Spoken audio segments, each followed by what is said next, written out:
My guest today is Cassandra Spencer. She's an author and a solo mom. Welcome, Cassandra. Thank you for having me, Jennifer. Okay, so today I want to talk to you about your life as a solo mom, but also we could address your book that you've written.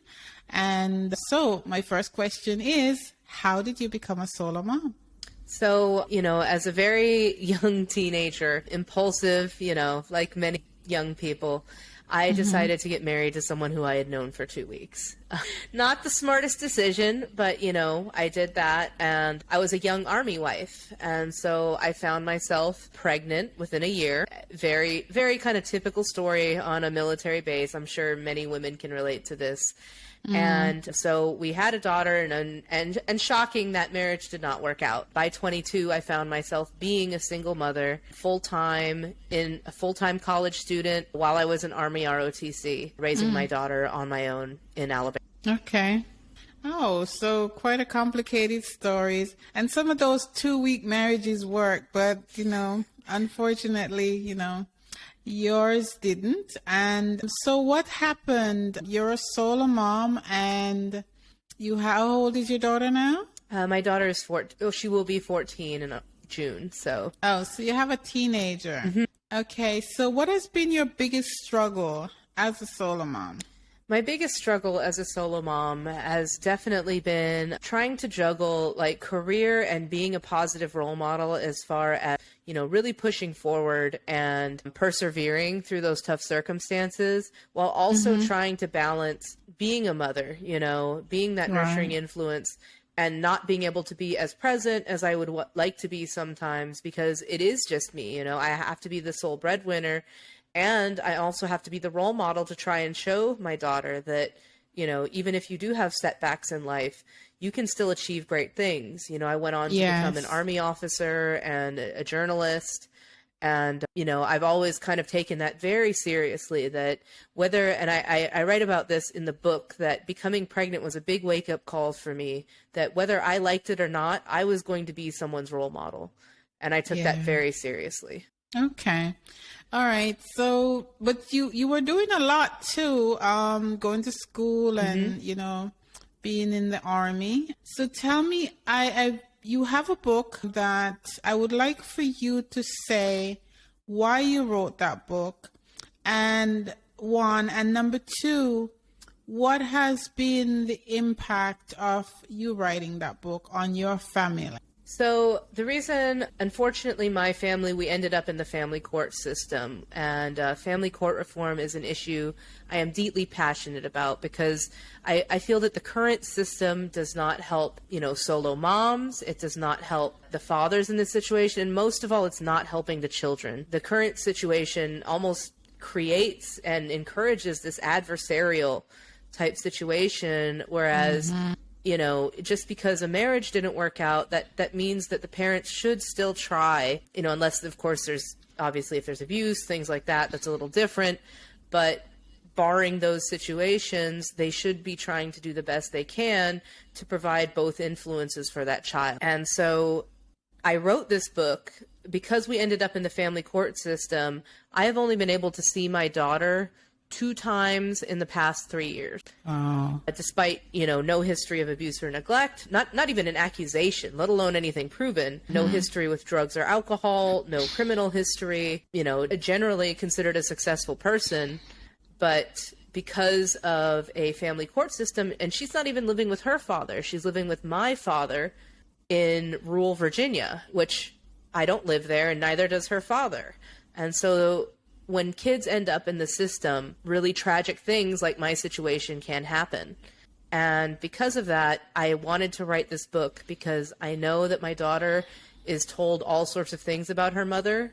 And so I wanted to have a published, document of what was going on during those years that she and I were, so that someday, when she hopefully, inevitably seeks me out as an adult, I can show her and I can be like, listen, I said, this isn't me just making up a story. I said, I wrote a whole book about this and how much I fought for you to try to get you back and how I did everything that I possibly could to try and make the situation better. So that was what really inspired me to write my book, was my daughter, and wanting her to be able to know my story, so that when she became a young woman and a young adult, she could maybe learn from the lessons, learn from some of the mistakes I made, as well as be proud of the person that her mother really was, and not necessarily believe the narrative she was told by other people of who I am.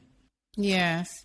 And it really doesn't matter what people tell your children. Your children always gonna seek you out and wonder, do you love me? Or did you love me? And that's the main focus of children, no matter what you tell them, right? Right. So I would encourage you to take heart. So you really have no connection with her now? Like, for instance, just recently we had Mother's Day.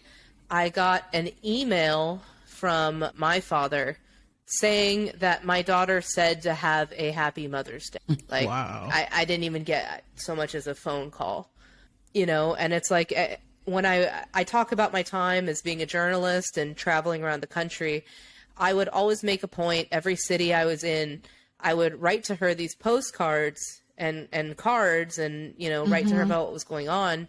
In fact, a lot of the journaling and the writing I did is what became the book, because it became this like ongoing document of what was going on in my life. But I knew that if I sent these letters to her, that they would probably just end up in the trash. And so I decided at a certain point that I'm just going to hold on to these. They're all dated and everything. Right. And I'm just going to hold on to them until she's old enough so that she can see that I never stopped loving her. I never stopped fighting for her. And I want her to know that she was always loved. Right. It was never a question of that. Oh, good. So I like that idea of documenting your journey, so she could know after the fact that, what was happening with you.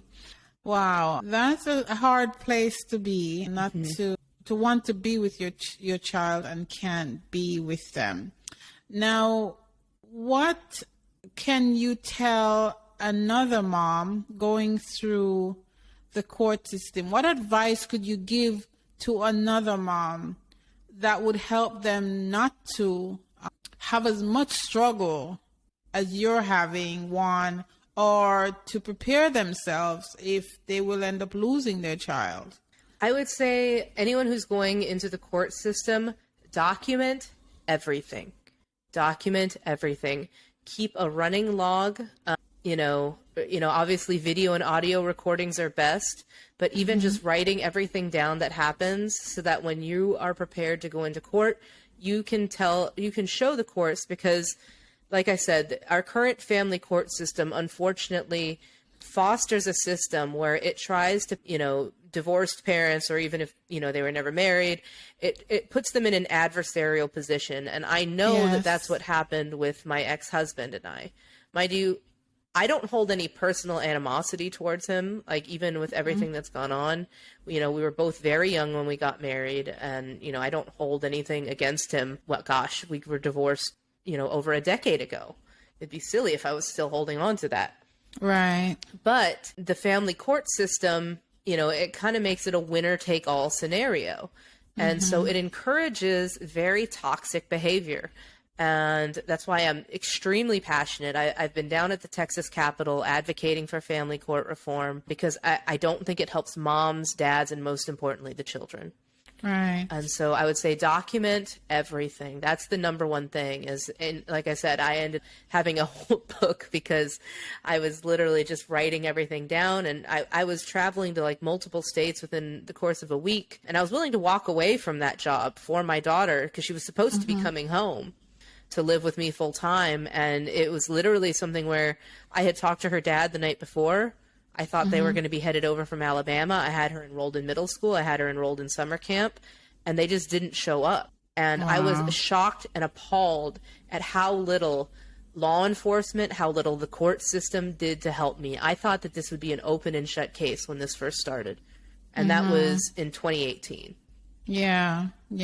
I've had a little bit of a run-in with the family court system as well. And they don't really care about you or your kids. No. Yeah, unfortunately. Okay, so I'm going to switch a bit. You've been going through some challenges, it seems. And I'm going to ask you, you journal. I like to journal. I encourage all moms to journal. How do you take care of yourself? What do you do to make sure you stay sober and level-headed and sane? As far as sobriety goes, I guess it's a blessing and a curse that I was never terribly good at drinking. I would say even when I was like in college, I was never a big drinker. I was one of those people who got sick very quickly. Like after 2 drinks, I'd feel like I wouldn't feel well. So eventually I just quit drinking completely because I was like, why do I do this? I don't feel good. And so I would say that trying to find the positive in every situation, not necessarily the positive in the situation, but finding reasons to live for, especially if you find yourself in one of these very difficult situations, whether it be as a single mother, whether it be as, being in a family court situation. For me, like I've found solace in fighting for family court reform, because even if I can't fix my situation, like, obviously I'm fighting for family or court reform here in Texas, that's not going to help my case in Virginia. But if I can help even one family to not have to go through what I've been through, I feel extremely passionate that I've made a positive impact for other families, because, even if I can't fix my situation, I hope that other people and that legislators take note of what happened, and maybe we can fix this and prevent other children from ending up in the situation my daughter is in, where she hasn't been in school in 3 years. She has no contact with the outside world. Help her from ending up in a situation like that.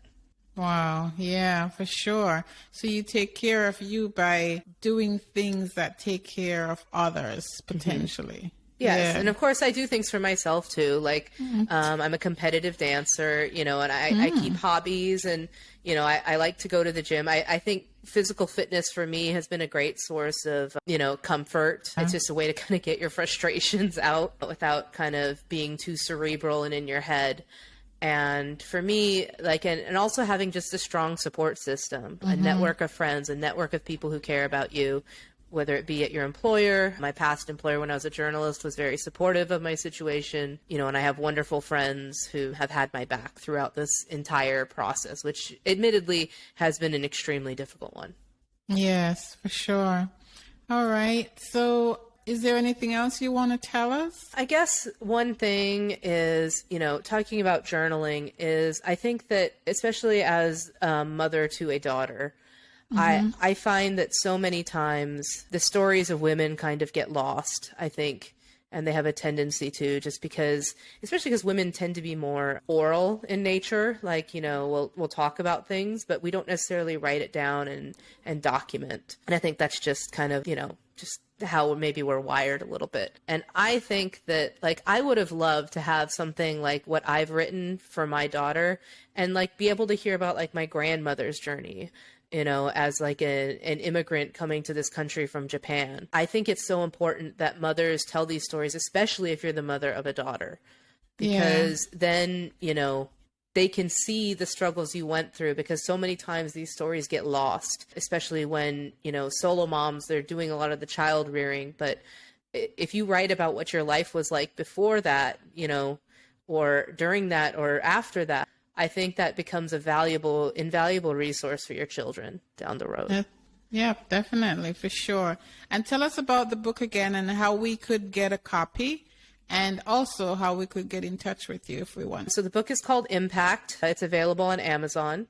And I'm available on social media. I'm on every social platform, Twitter, Instagram, things like that. My DMs are always open. Like I said, I'm a passionate family court reform advocate, as well as somebody who's like down at the Capitol regularly testifying, because it's something that I do want to see. And I'm always there to support other, single mothers in their journeys, especially if they're ever interested, or if they're military, things like that. Obviously I'm a veterans advocate as well. Yes, definitely. Thank you, Cassandra Spencer. I hope you'll check out Cassandra's story, check out her book. There's a very deep level to her story, much more than we discussed here. And so I hope you will check it out. And I really appreciate you, Cassandra, for coming and talking to me today. Oh, thank you, Jennifer. Sure.